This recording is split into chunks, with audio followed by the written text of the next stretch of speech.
Right, so what I want you to do now is to start creating the furniture shop. So this is a sort of basic design that I've created. It'll be a kind of a game. Here are the description of what the game should do. Basically, you're a furniture shop manager. You can buy furniture items for your shop, and then you can add them to your inventory, and then customers come along and buy them, and then you press next go, and every time you have a go, you can either buy more items and customers will buy those items off you, and you'll make some money. And every go, the furniture shop owner will get deducted money for holding certain amounts of stock, and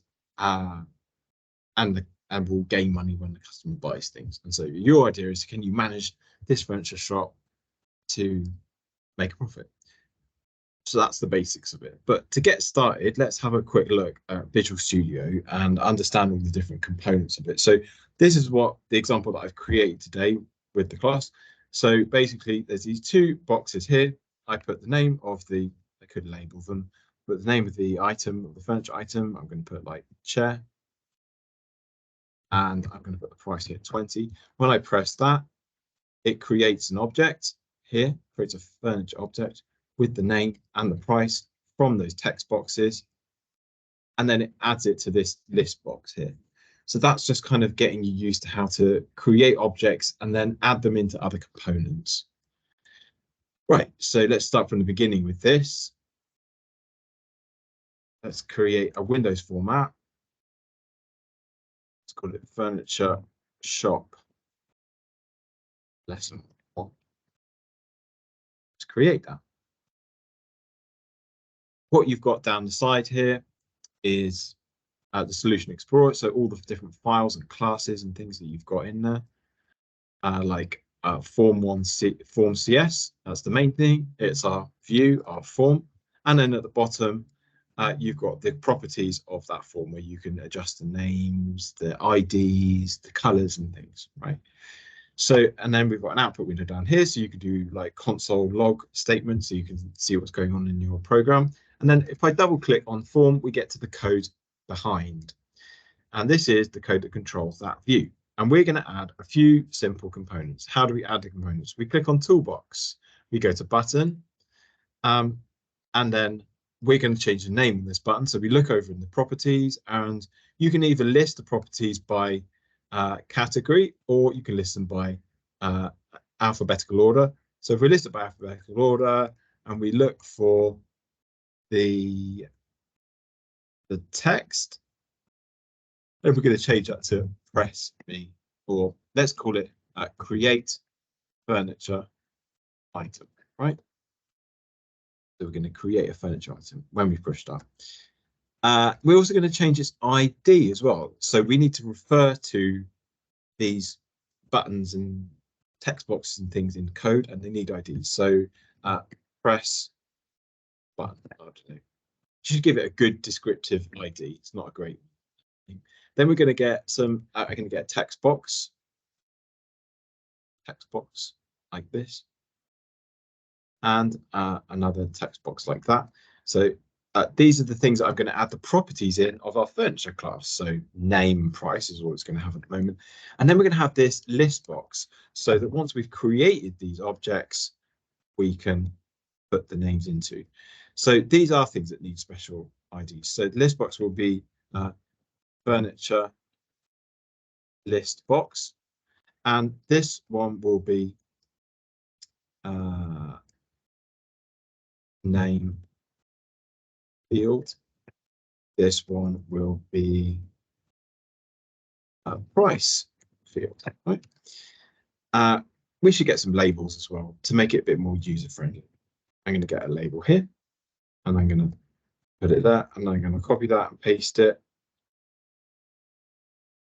It let me. And I'm going to change the text on that to be price, and this one will be name. so you can see what you meant to enter in there. Try and make your applications user-friendly. Use good IDs so you recognize what they are in the code, and use good names for buttons and stuff like that. Right, so we set up our GUI, right? Now we're going to come into here and have a look at what's going on in here. There are two functions at the moment.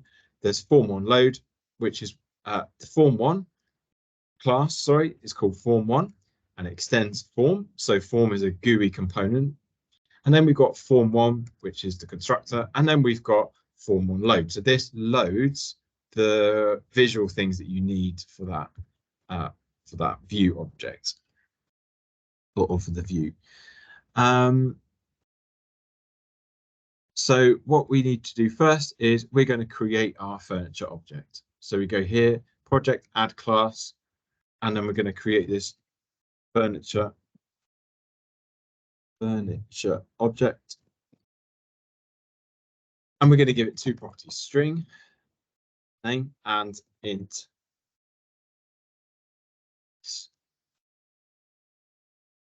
And then we're going to have a constructor, public furniture, string name, and then int price. And then we're going to set properties of name equal to the parameter name, and set the property price equal to the parameter price. Now, these properties are protected. That means that they can be accessed by, they can't be accessed outside the class. So if we want to get and set the properties, then we need to create getter functions. So public, one for name, public string get name, and that's simply going to return a name. And then we've got public int get price, and that's going to return the price like this. We've got our getter and setter functions, encapsulation, right? We're protecting these things. So we've only got one type of furniture at the moment, but because I'm just doing a simple example. Right, and then back in here, we need to create an event function for this button. So you could write this in code, but a simple way of doing this is to just double click on it, and it creates a function called press button click it with the ID of that component, and then click. So when we push this button, what we're going to do is we're going to create an object of furniture type. Well, we're going to get the name and the price from these entry fields. So the IDs on this is price field and name field. So we're gonna, you can like, it's like when you're with a console app, you can do console.readline. We don't need to do that anymore. The input is done through text boxes, and we could just get the text out of a text box. So we're going to get the name first. When we push this button, we're going to go and get the name from the name field. So it's going to be called name field. And the property we want is simply text. And then we want to go and get the price. So from the price field, we want the text from that. So again, we've got this problem of, we're like when you input things in the console and you're reading in, it inputs as a string. Well, we want to convert this to an integer. How do we do that? We do int.parse, and then we surround that by that. So whatever, as long as the thing we put in there is a number, if it isn't, it's going to crash. And there are ways you can protect against that, which I could show you. In fact, I might show you that right now. This is a solution that ChatGPT came up with. You can try and implement, we'll implement this in a bit actually. But so we've got those things from the entry field. Now we're going to create an object of type furniture. And it's going to be called new item. And then we're going to say new furniture, and we're going to pass in name and price like that. And then we're going to get this list box, furniture list box, and we're going to put into that thing that the object that we've just created. Now you could just simply put name and price into that list box, but we're going to create an object and do it this way. So we're going to say list furniture list box, that's the ID. Furniture list box has a property called items. it's a, you hovered over it, it's a what is it? It's a collection, it's a list of items, basically, gets the items of the list box. And items has a property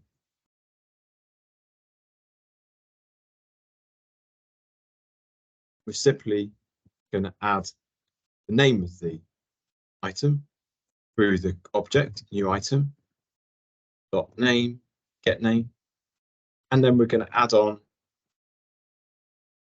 price thing. We're going to concatenate the strings and do new item dot get price, like this, semicolon. So now, if I run this, what's going to happen? We're going to need to enter in a name, so share, and the price 20. Then I'm going to click on this button. It's going to call this event button function. It's going to get the things from the text boxes, create the object, and then it's going to add that new item by getting the name and the price through the object to this furniture list box, just like that. Then we're going to let's try and create a deck chair and change the price there. It's £30 for that. Right. So we're now integrating a GUI with object-oriented programming and allowing the user to input things in a more normal way, other than with a command line. Of course, what would be really useful is every time we create an item, we can keep a record of that. So one thing you could do is you could create an object list here of furniture items. And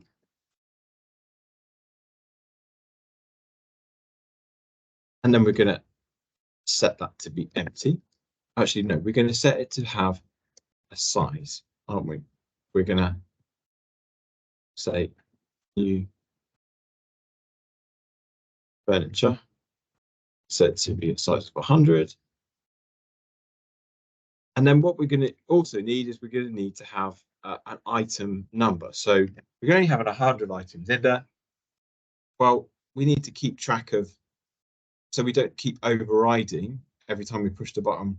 We don't keep overriding that item. We're going to need to keep track of where we're up to, where we've added it. So we're going to need to have an integer called furniture number, starting off at 0.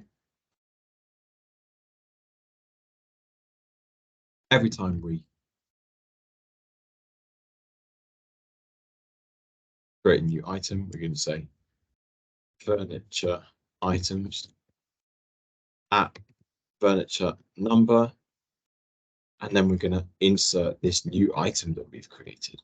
So we're going to keep track of all these things that we've created. They're not just going to get lost, but we'll have these objects in the list of items. But of course, we need to check if this is if furniture number